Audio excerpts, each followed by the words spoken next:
Hello, everyone. Welcome. Thanks for joining our diagnostic training session today.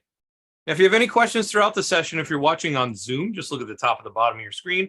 Wherever your Zoom controls are, you should see a little button that says Q&A. Click on that, type in your question, hit submit, and I'll get to those at the end of the session. If you're watching on YouTube, just use the live chat function wherever it happens to be on whatever device you're using. If you're watching live, if you're watching after the fact, just leave a comment and we'll get to those at the end as well. Also, if you're watching on YouTube, please make sure you like and subscribe. My name is Jason Gabrinas. I'm one of Snap-on's National Diagnostic Technical Trainers. Been in the training department the last 10 years or so, traveling around North America, helping techs and shop owners get the most out of their diagnostic equipment. Before I did that, it was a couple years as a diagnostic sales rep with Snap-on. So I had about 30 different franchisees I worked with, as well as the shops that they serviced in order to help everyone get the most out of their diagnostic needs. Then before that, it was 8 years at Subaru, so worked in a dealership, and over time became the default diag guy in the shop, I guess. So always ended up with the drivability problems, the intermittent problems, the weird wiring problems that would show up on those cars. And that's really where I cut my diagnostic teeth, was trying to figure out all those weird head scratcher cars that would come onto my bay. Then before that, a bunch of other miscellaneous wrenching jobs. Been a little over 25 years under hood experience for me. So our topic today is code basics. So these last batch of classes we've been going through, a lot of them have been relating to codes and scanner functions and going through how do I check codes and what does it all mean? A lot of these topics have actually come from users. So people calling into the call center, wanting to get some help with, hey, what's this mean? What's that mean? So today we are going through code basics, starting from, what is a code, through a couple of different weird things that you might run into depending on different manufacturers handle codes in different ways. So we're going to talk through the different ways that some of the manufacturers approach it and what the OBD2 means and a few more things, as we go through. So let's go all the way back, way back to the very beginning. If we're thinking about the 1980s, which some of us weren't around back then, but back in the 1980s and 80 through early 90s vehicles anyways, we had this first scan tool way back 1981, the paperclip. Right, so you take the paperclip, you'd unbend it however you needed to, and you'd short two pins together and you watch the light flash. And hopefully you counted the right number of flashes on that flashing engine light. Otherwise, you might end up going down the wrong path, diagnosing the wrong problem. Granted, there weren't a whole lot of things to go wrong on a car back then because they weren't all that sophisticated. There wasn't a lot of sensors. There was maybe 3 or 4 computers at most on the cars back then. But now, obviously we know it's gotten a lot more complicated than that. So if we look back, and it wasn't that far ago, 1994, I guess it's almost 30 years ago. So yeah, it's been a while. But this was right before OBD2. So this would be an OBD1 vehicle we got up here, and this is a 94 Honda Civic, pretty standard, 1.5 liter. On the whole car, through the whole car, 23 possible codes. That's your code list right there. Fits all on one page. I was kind of surprised, but thinking back, that's how it is. 23 possible codes across the entire vehicle because there really wasn't a whole lot going on with the vehicle. It just really had an ECM, and it was a stick shift. It didn't have a trans computer, so not a lot going on. Maybe ABS, maybe airbag, and that's about it. So not a lot going on, not a lot to be complicated. Now, though, the 2022 Honda Civic, still using a 1.5 liter, by the way, but 23 different modules available on that vehicle, anywhere from audio visual, keyless access, multiplex networking, relay control modules, SRS, TPMS, vehicle dynamics, wireless chargers, all sorts of different things, 23 modules and dozens, if not maybe hundreds of codes, back then, nowadays. And we have to, of course, parse through all of them as well. So if we would pop open one of these sections here, I just got a little screen recording of that. This is just for the engine, and we can see dozens, hundreds of codes, P0, 200, 300, 400, 500. We'll actually talk through a little bit how the manufacturers and how OBD discerns the differences in the codes. And then we have U codes in there as well. So there's a lot of codes in there. There's a lot of codes that are available. And of course, that's where some of the confusion can arise because there's a lot of stuff going on. Now, of course, back in the early days, we didn't have the one connector, the OBD2 connector. We had multiple connectors depending on the vehicle that you use. And this is just a selection of some of the OBD1 connectors that are still available. Snap-on tools, any Snap-on scan tool, will go back to 1981. 1981, like a Cadillac DeVille, you can hook up to, and it'll work just fine. And you just need the special adapter. So you have this adapter that the OBD2 plug is on one side, and then we got this 15 pin on the other side, and that plugs into any of these miscellaneous adapters here, just kind of depending on what the manufacturer was as to what you need. But the scan tool will prompt you as to what is necessary. So that was OBD1 up through like mid 90s, right? 96 is when that was kind of made official. But even past that, we have these maybe like split year, half and half, hybrid, not really hybrid, but you know what I mean? Kind of like OBD 1.5 type vehicles where we'd use some OBD2 and then we'd use some OBD1 functions. And it might even depend on which module you're connecting to as to what connector you need. For example, Mitsubishi, mid-late 90s, very early 2000s, we had these DSMs, right? So you had the Mitsubishi Eclipse, which would be also an Eagle Talon, which is also a Dodge. I forget what the Dodge was, but I know my buddy had an Eagle Talon and a Mitsubishi Eclipse. So I know, back then they were combined, Mitsubishi and Chrysler, and they had these mutt cars that, in order to communicate, for example, this 97 Mitsubishi Eclipse right here says connect the OBD2 adapter with the K7A key and the Mitsu 1 adapter. So I actually need to connect two adapters to this vehicle. And then that would be this adapter up here. So what we would do is you would have this adapter here. You'd plug in your scan tool, 16 pin OBD2 connector. Then it hooks to this. That in turn hooks in here, which is the Mitsubishi adapter. And then you would also need the OBD2 adapter to plug in over here. So you'd actually have to split it off and plug into both at the same time in order to actually go through the whole vehicle. It's kind of wild back then, right? Yeah, so Quinn just said, yeah, Mitsubishi Montero was like that too. Yeah, it's kind of like a OBD, hybrid OBD 1.5, whatever you want to call it. Back then, they just couldn't really get themselves straight, I think is what it was. They didn't really completely adopt it for a while. So that was 97 Mitsubishi. And then we got, like, for example, Mercedes, right? 38 pins on a 2000 Mercedes. So this is the one that was under the hood. So in the engine compartment, in the fuse box, MB1 adapter. So if I back up a couple slides, that was this one right here. So that's 38 pins. And then you'd need a certain key, depending on what it is, to split the pins, because we have 38 pins on one side, 15 pins on the other side. I can't communicate on all the pins at the same time. So that's what we use the keys for.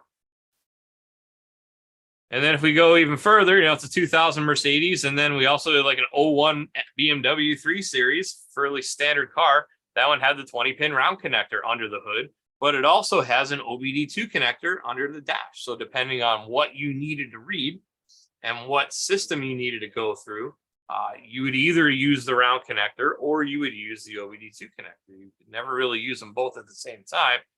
But I mean, this is even up in the 2000s. So that's what? Still 20 years ago. But, these cars are still coming in the shop. These cars are still on the road. So if you ever see one come in, there might be a weird adapter that you need in order to work, but it will work with whatever current Snap-on tool you have. So we go all the way back, like I said, to 1981. So that's kind of our little history and how we got to where we are today. Let's talk about what the computer kind of does when it processes this information. So you may have heard me speak before about vehicle's computer being like a house. Right? It's got a front door and a back door. Inside that house, we have one front door and we actually have two back doors because we have an OEM VIN specific room inside this computer.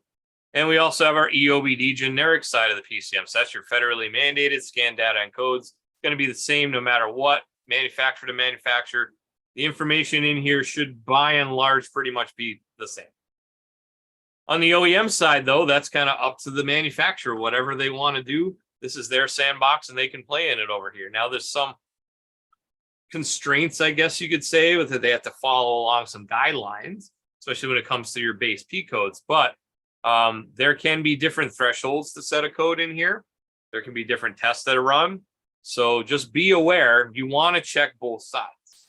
Now, if you do a full vehicle code scan, the one-touch code scan, it'll check both sides. It'll check mode 3 and mode 10 on the generic side, and it'll also check, of course, your OEM side if you go through scanner.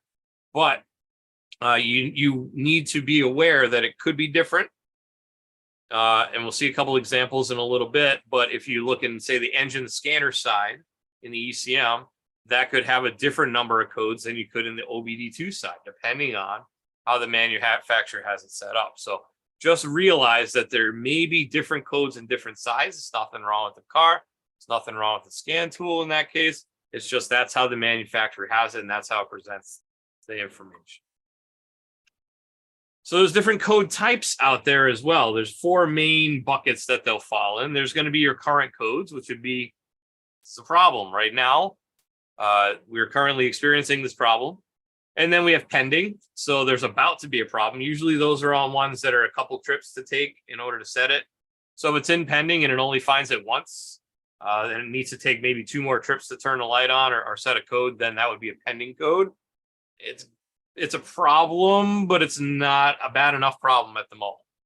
And then we have our history codes. And history codes would be, well, there was a problem, but maybe it's a 3 or 4 trip to clear the code. So it was a problem before. I haven't taken enough trips and haven't tested enough to know that it's 100% okay and get rid of it. But at the moment, it's okay. So that's a history code. So it happened in the past in history.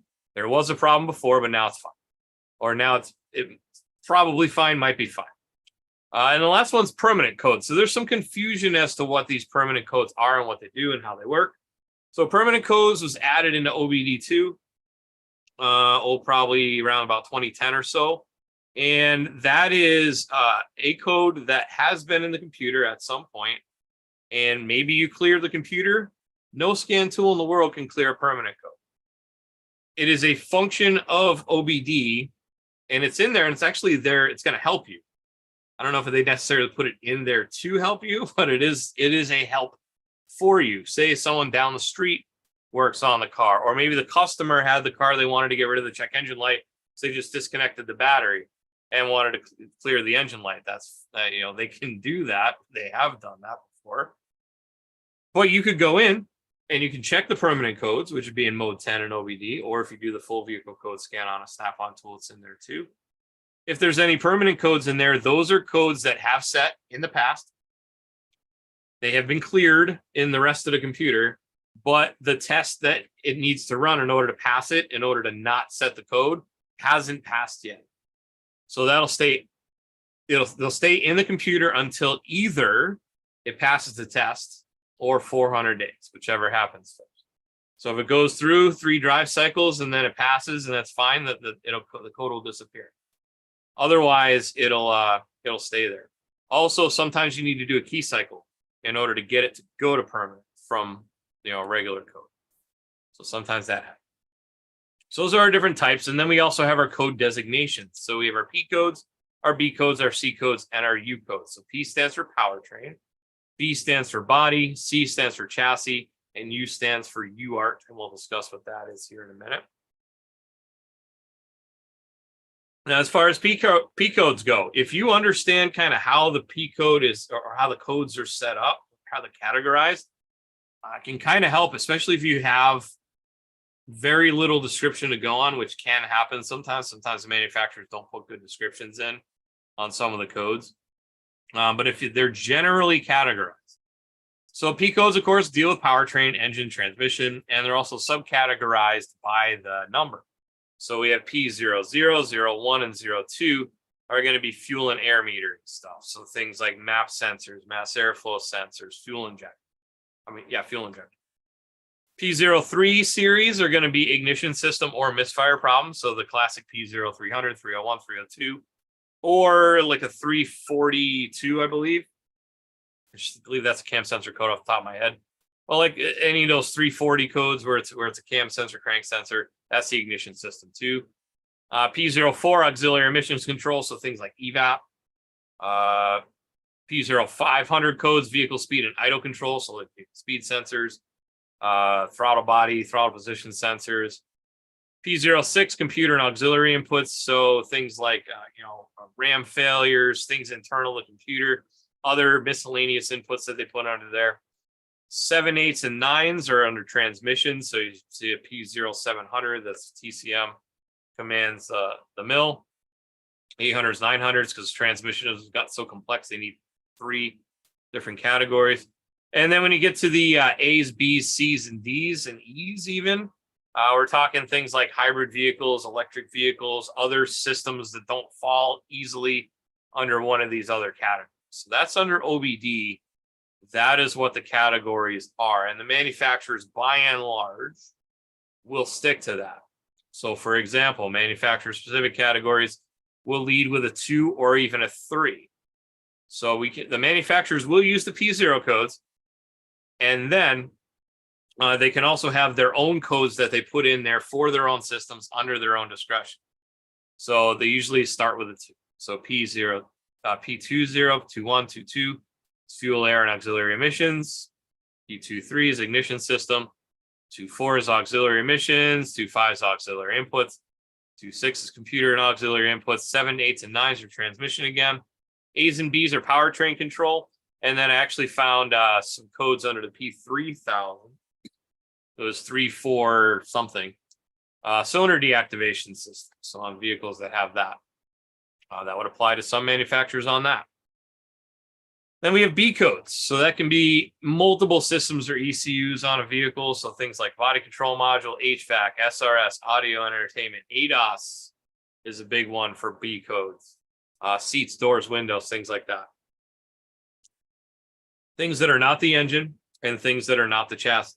So pretty much anything else. Doors, windows, ADAS for sure, cameras.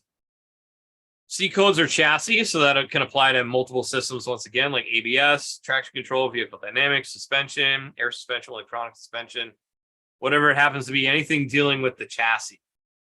That'll be a C code. And then U codes can be in any system, any ECU, pretty much every ECU on a car. It's going to maybe have a possibility to throw a U code. So U code stands for UART, the U in UART. So UART stands for Universal Asynchronous Receiver Transmitter. That's just a general hardware communications protocol that they use. So like I said, it'll apply to most systems or ECUs. It's used to identify communication issues on the network. If I have a communication problem, if I have a CAN bus problem, if I have a whatever sort of network issue on the vehicle, it's going to throw a U code. Now, the thing about U codes is sometimes they can be more helpful than other times. Can be sometimes where there's not a lot of information when it comes to U codes as far as like the code definition or things. So oftentimes manufacturers say, all right, well, look up in all the modules that are throwing U codes, and is there a common module that says no communication? Sometimes there can be, sometimes there's not. So these are a little more hazy, foggy, so to say, as to their helpfulness. But they are still there, and they can help you when it comes to network problems. We also have available on certain manufacturers, depending on how the manufacturer sets it up. Detail codes, or sometimes they call them subcodes as well. So that'll give you more detail over and above just the generalized description that you have. Can tell you whether or not the circuit is short, open, or maybe some other details. So here's an example here. This is on a 2021 Ford F-150. And we have, see this B code right here, body code, B11D9. And then a subcode of 16. And then we have this B11D9 subcode of 17. So 16 means vehicle battery circuit voltage below threshold. 17 means vehicle battery circuit voltage above threshold. So it gives you that high or low. If I go down here, I have a C06A1, subcode 11, 12, 13, 77, and 92. So those all deal with the wheel hub disconnect motor. And it's either a short to ground, short to battery, open circuit, commanded position not reachable, performance or incorrect operation. So depending on which one those are, I find that pretty helpful. So if I got a C06A177, it'll say commanded position is not reachable. That's going to be different to diagnose than, well, it's shorted to battery or it's shorted to ground. Right? You're talking about different things. Maybe it's a mechanical issue versus an electrical issue. So having those extra little details can be very helpful when it comes to diagnosing. And actually, if you look, C, D, E, J, and F, there's 5 different tests, one associated with each of those. So they're totally different pinpoint tests. So that's our P codes, B codes, C codes. Those are your common ones you're going to see, most domestic Asian, even a lot of European vehicles. But some European vehicles also, you will see, use a hexadecimal format. So hexadecimal, honestly, that's kind of the base of a code anyways. It's everything's kind of in a hex of 16 bits. So it uses the number 0 to 9 and A through F. So you'll notice A through F, that's 6 letters. 0 through 9 has 10 numbers. So that gives us 16 possible digits. That's our 16 bits. So for example, on a BMW, just one of the codes that we have on our demo of BMW, but 29CD or a 0x29CD, it could be presented as well. That's a misfire code if you want to know. But you might see those, you might run across those hexadecimal format or actually decimal format too. So here's an example on a 2017 Jetta, right? So we got our P code, which are a common code. And then we also have our Volkswagen code, which they call like a decimal code in there. So you could see either of those coming in that factor as well. So let's talk GM. GM, this is one that I ran into one time. This is a full vehicle code scanner. It was on a 2011 Silverado. It was overheating. And engine coolant temperature sensor code, a PO128, had an oxygen sensor delayed response, and theft deterrent key incorrect. So we see those. There's got 3 codes there under engine. So remember how I talked about the 2 rooms? This would be my OEM room right here is these codes. So PO128, that could be emissions related, but if I scroll down to the bottom, no OBD2 codes in this truck. Engine light was on, and it just so happened that the thresholds to be met in order to hit that code was not enough to hit the OBD2 code, but it was enough to hit the OEM codes. So we got 3 codes in OEM, none in OBD2, and that can happen because of those differences we talked about in the different manufacturers. So if that happens, it can happen. I'm not going to say it's necessarily normal, but it is a possibility of something that you could see and happen, and it's not a fault of the scan tools, not necessarily even a fault of the vehicle. It's just the way the manufacturer has it set up. Honda codes they do something a little bit different here too. So you'll see that like down here on the anti-lock brakes, it's got a much longer code. So we got a U bunch of digit code and a C bunch of digits codes there. Those are permanent codes, but they do permanent codes and temporary codes separate. So you might run into some temporary codes, you might run into some permanent codes. At the same time, those are your just regular codes. And if we go down to the bottom, we'll see that actually, yeah, let me back that up too. So this shows another example of the difference between OEM and OBD2. P0011, VTC system malfunction, right? So variable timing control system malfunction. It's a malfunction in the variable timing control, but it doesn't really give me any information. If I go down to OBD2, though, it says P0011. That's camshaft position A, timing over advanced or system performance bank 1. So that's a lot more descriptive. So Honda decided in this case they didn't want to have it as descriptive as it could be in OBD2. It sure is. And you'll also notice that that is also in permanent codes as well. So when I clear them all, until it runs the test on this P0011 code, that's not going to. And then we have our BMW codes, which I talked about before. So we have our 29CD, which is one of the examples I used, which is combustion misfire on cylinder 1. So that'd be a P0301 if we were talking friendly P codes. But in this case, it just pulls out the that 29CD. And then those permanent codes, we mentioned it a little bit earlier. So those are under mode 10. And mode 10, actually, due to hexadecimal format, 0A when it comes to OBD2.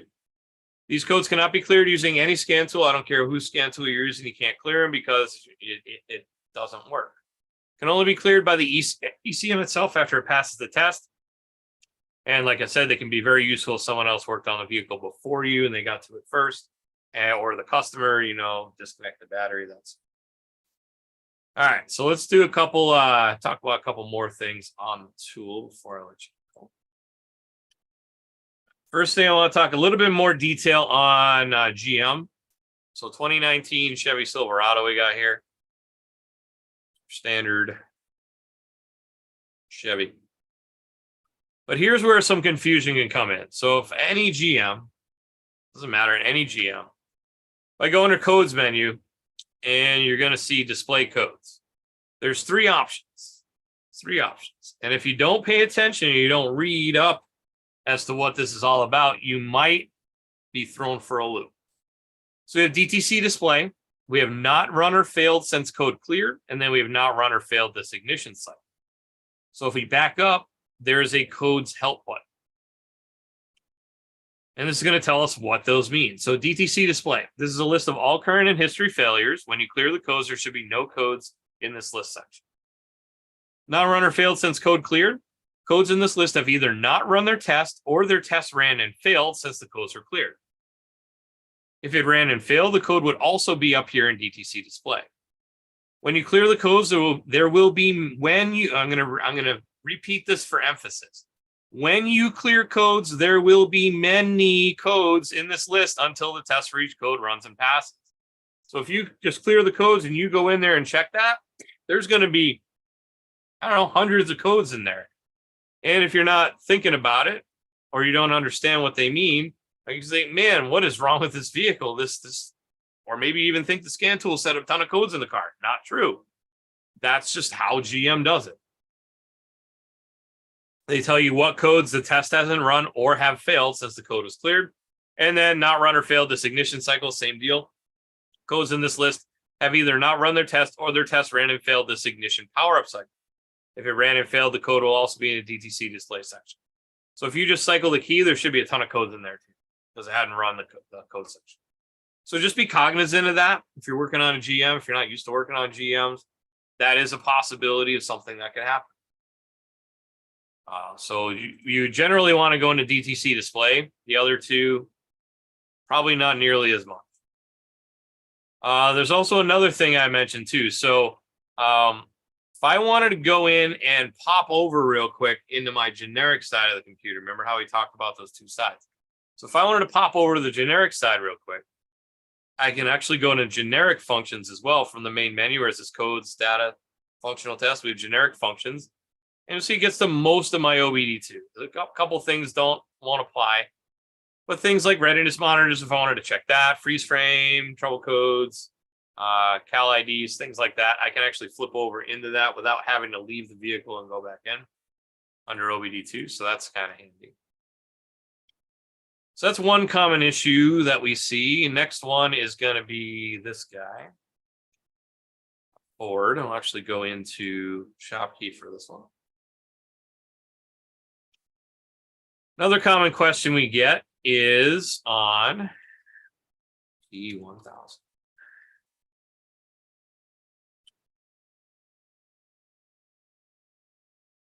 Let's see, P1000. There we go. So sometimes you may have run into this where you're on a Ford and you clear the codes and there's still a P1000 code in it. Think, man, what is going on? Why does it still have a code? What did I not fix? So P1000 is onboard diagnostic systems readiness tests are not complete. So the OBD monitors are carried out during the OBD2 drive cycle, of course. This DTC is stored in continuous memory if any of the monitors do not carry out their full diagnostic check. So this will tell you the monitor has not run. This DTC is not supported on all vehicles, so you may find it on other manufacturers. You may not find it on every Ford. Refer to OBD drive cycle for additional information. Possible causes could be the vehicle's brand spanking new, never been driven. PCM DTCs have recently been cleared with a scan tool. Power takeoff circuit concern or PTO during testing. An OBD monitor concern occurred before completion of the OBD2 drive cycle, or battery powertrain control module had recently been disconnected. So this is another hint that you could get kind of like those permanent codes. This is another hint that you could have that, hey, this was recently cleared and the tests haven't all passed yet. Battery disconnection or clearing codes using a scan tool results in the various IM readiness bids being set to not ready. Let's see. DTC P1000 does not need to be cleared from the PCM except to pass an emissions test. Malfunction indicator lamp flashes after a period of time with the ignition in the on position if P1000 is set. So that's another thing you might see and run into there. All right, so that's another thing that's fairly common.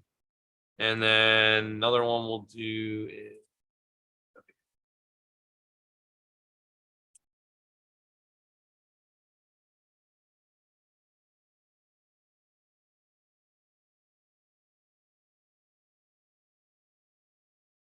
okay, so we'll go in here and then you see this 29 CD right there. And under this, under BMW, they give you a lot of information, right? So it obviously equates to a P0301, bunch of different ones there. But it's there's your P code, there's your hex code, as I mentioned before. BMW code, factory code, which they call DES or decimal, right? Code, and then cylinder one misfire. So it gives you the fault code description, components, subcomponents, monitoring criteria. So combustion consistency measurements starting at greater than 450 and less than 7,000. Another good thing to note is when the manufacturers give you all this information, it's a good thing to know what the information is. Like it's going to start monitoring 6 crankshaft rotations after start. So it's pretty much instantaneous. Is it a system test? Is it a calculated value?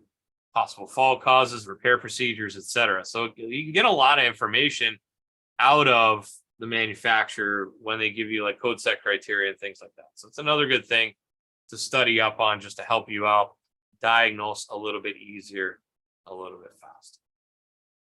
All right, so that is code basics. Let's talk about what we're going to talk about next week. Next week, we are talking about maintenance functions. So there are a ton of things that you need to do with maintenance on a vehicle that you may need a scan tool for now. Things like oil reminder, put the parking brake into service mode, TPMS, DPF regens on diesel. So we're going to talk about a few of those different things all next week. Same time, same place, 6 to 9 Eastern. If you want to join me on Zoom, go to snapon.com/OT, sign up for that. Otherwise, the 6 Eastern class goes live to YouTube, youtube.com/Snap-on Diagnostics. Please make sure you like and subscribe and all those good things to help out with that pesky little algorithm there. And then the 9 p.m. Eastern class goes to my Facebook page. So it's facebook.com/SnapOnJason, all one word, no dash in the Snap-on. If you'd like to look at any of our past prior classes in this series, we've done 67 classes in this. Mind-boggling for me to think that I've done 67 classes by now. But anything from ADOS to OBD2. So actually did a 2-part class on OBD2 information. So if you want more information on that, I'll be doing the class live again in a few weeks. But also we will have, they are pre-recorded as well. Thermal imaging, body shop diagnostics, lots of different things available to you. A bunch of different lab scope classes if that's something you're interested in. So definitely worth your time. Over 30 hours of free training. Can't go wrong with free training. So once again, youtube.com/Snap-on Diagnostics. So check it out there. Got a couple questions coming through. If you do have a question on Zoom, if you join late and you do have a question, just please go to the Q&A box, find that on your screen, and then just type in your question there. I'll get to those in a minute. So we've got a few on YouTube as well.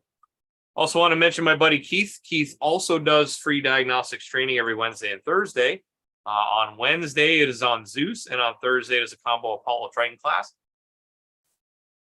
They're about an hour and a half, hour and 45 minutes long, and they go over the first hour is going to be scanner functions, fast track intelligent diagnostics.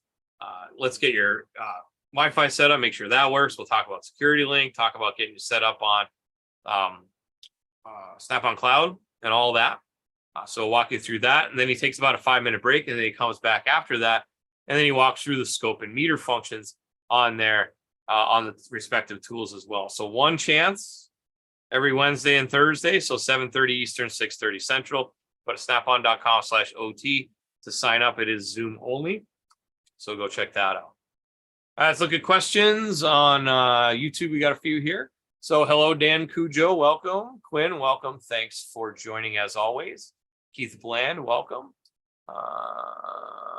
Let's see. Oh, yeah, Quinn says this was earlier on. So Quinn said, looks like my scan tool for the IRAP Z's that came through the shops of the paperclip, right? Back in the day. I said the Mitsubishi Montero was like that as well with the hybrid OBD. Nick, welcome from UK. Thanks for joining as always.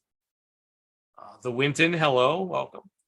Quinn Hall says those in fact are very helpful, the permanent codes. There's a lot of unscrupulous people out there. Yes, I would agree. Either customers or other places that we won't mention. But if they clear it and it hasn't passed its test, it's going to be in that permanent code. So that's the best place to go. And then Anthony Nofi, welcome. Thanks. Got everyone into a readiness. Continuous stream of dad jokes, Anthony. We got to start writing these down. We got to document it. We could publish a book on that. Mechanic dad jokes. All right. So with that, thank you very much for your time. Thank you for spending a little bit of time with me. Hopefully we'll see you next week for maintenance functions on the tool. Enjoy the rest of your week. Enjoy your weekend. Have a good night and take care.